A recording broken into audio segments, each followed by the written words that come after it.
नमस्कार दोस्तों, welcome my YouTube channel. दोस्तों, आपका हमारे चैनल में स्वागत है। आपने हमारे वीडियो को क्लिक किया, इसलिए आपको मैं धन्यवाद देता हूं और स्वागत करता हूं अपने प्ले स्टोरी खुन्नूबाजी में। आपको मैं कहानी आज की सुनाने जा रहा हूं, तो दिल थाम के बैठ जाइए। आज की कहानी दिल दहला देने वाली है। तो दोस्तों, वीडियो छोड़ के मत कहीं जाइएगा और पूरी कहानी सुनिएगा। चैनल को सब्सक्राइब कर लीजिएगा और लाइक बेल का आइकन दबा दीजिएगा। दोस्तों, कहानी है, हीना कॉलेज कैंपस में बैठी थी। जब उसके क्लास पूरा हो गया तो अपनी सहेली के साथ बातें कर रही थी। उसे रास्ते से जाते समय पूनम दिखी। पूनम को आवाज़ दी, पूनम आओ। हीना की आवाज़ सुनते ही पूनम हीना के पास गई। दोनों बातें करने लगी। दोस्तों, बातचीत के दौरान हीना अचानक याद आया कि उसने सुना है कि मधु ने आत्महत्या कर ली। इस बारे में पूनम से जानना चाहा। मधु, हीना और पूनम दोनों की एक बचपन की सहेलियां थी। पूनम और मधु दोनों एक दूसरे की पड़ोसी थी। हीना दूसरे गांव में रहती थी। भले ही मधु की 3 बार शादी की गई, लेकिन उसने आत्महत्या क्यों की, ऐसा सवाल हीना के मन में आया। दरअसल वह अपनी प्यारी सहेली की आत्महत्या से बेहद दुखी थी। मधु 9वीं कक्षा में थी तभी उसकी पहली शादी हुई थी। मधु देखने में बहुत सुंदर थी। वह होशियार सा और भविष्य के सपनों में रंगने वाली लड़की थी। उसने अपने जीवन में कई सपनों को चित्रित किया था, पर वह घर के लोगों से उसे जबरदस्ती शादी करवा दी। हीना के पास इतने सारे सवाल थे कि वह नहीं जानते थे कि पूनम से कैसे पूछूं, लेकिन हर बात की सच्चाई जानना चाहती थी। और आखिर में पूनम से पूछा कि मधु ने आत्महत्या क्यों की। एक क्षण के लिए पूनम चुप हो गई। जल्दी से उसके मुंह में शब्द नहीं निकल रहे थे। उसने गहरी सांस ली और फिर बोलना शुरू किया। 3 साल पहले मधु की शादी सुनील नाम के शख्स से हुई थी। वास्तव में उसकी बहुत अच्छी गृहस्थी चल रही थी। दोनों एक दूसरे से प्यार करने लगे थे। जब भी यह दोनों साथ में बाहर जाते तो सभी कपल इनसे जलते थे। सुनील और उसके परिवार के सभी सदस्य अच्छे स्वभाव के थे, जैसा उसने सपनों में जोड़ीदार सोचा था। पूरा सुखी संपन्न परिवार था मधु का दोस्तों, और उसका पहली शादी जो थी उसमें वह बहुत खुशी थी। चैनल को सब्सक्राइब कर लीजिए, वीडियो बोल रही है। आगे मैं पढ़ता हूँ।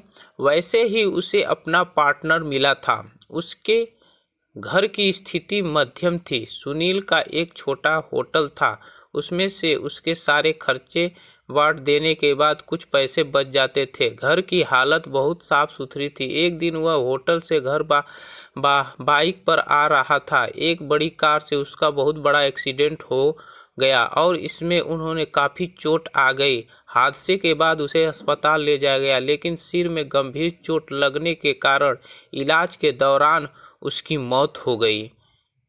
दोस्तों, मधु के आदमी की मौत हो गई। दोस्तों, फिर आगे मैं पढ़ता हूँ। मधु को बहुत दुख हुआ, लेकिन उसके ससुराल वालों को गलतफहमी थी कि सुनील की दुर्घटना मधु की वजह से हुई है। वह अपशकुनी है, ऐसा उनको लगता था। उनमें से कोई भी उसे समझ नहीं पाया। सुनील के जाने के बाद कुछ दिनों के भीतर मधु को घर से निकाल दिया गया।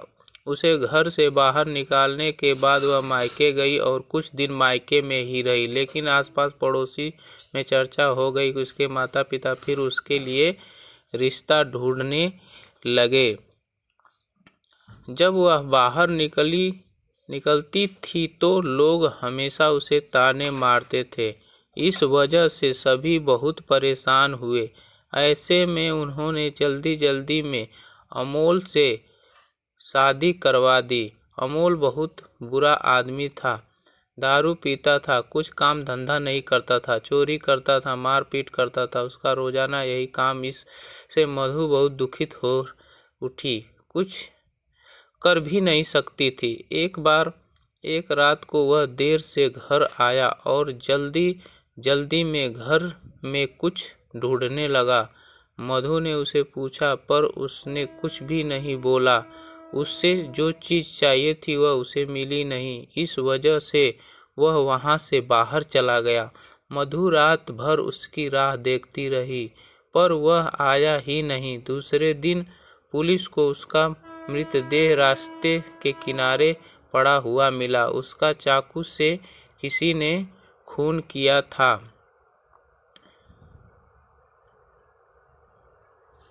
यह खबर मधु को पता चली तो उस पर दुख का पहाड़ टूट पड़ा। कुछ दिनों तक वह अपनी ससुराल में रही, लेकिन बाद में ससुराल वालों ने उसे प्रताड़ित करना शुरू कर दिया। इस वजह से मधु वापस मायके आ गई। घर आकर कुछ दिन ऐसे ही बीत गए। हर दिन आ रहा था और जा रहा था, लेकिन मधु की स्थिति वही थी। उसकी तरफ देखा नहीं जा रहा था। उसका परिवार उसकी स्थिति को सहन नहीं कर सके, इसलिए उन्होंने उसकी वापस शादी करने का फैसला कर लिया।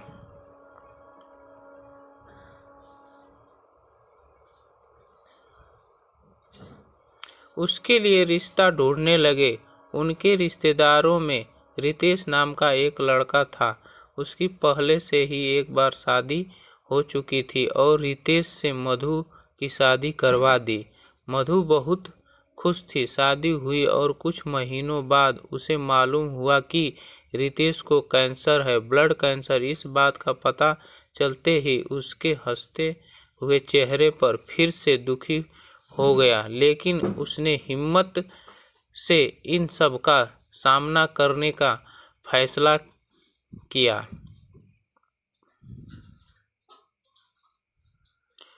5 महीने तक अपने पति की सेवा की, लेकिन आखिरकार 5 महीने बाद उसके पति की मौत हो गई। इस दुख से बहुत तंग आ चुकी थी। कुछ दिन बीत गए, लेकिन बाद में ससुराल वालों ने उसकी जिम्मेदारी लेने से इनकार कर दिया, उसे घर से निकाल दिया। उसके बाद वह फिर मायके चली गई, लेकिन उसके माता पिता, उसके भाई भाभी ने भी उसे घर से आने नहीं दिया। सभी तरफ से रास्ते बंद हो चुके थे। इसके लिए उसे उम्मीद की कोई किरण नजर नहीं आ रही थी।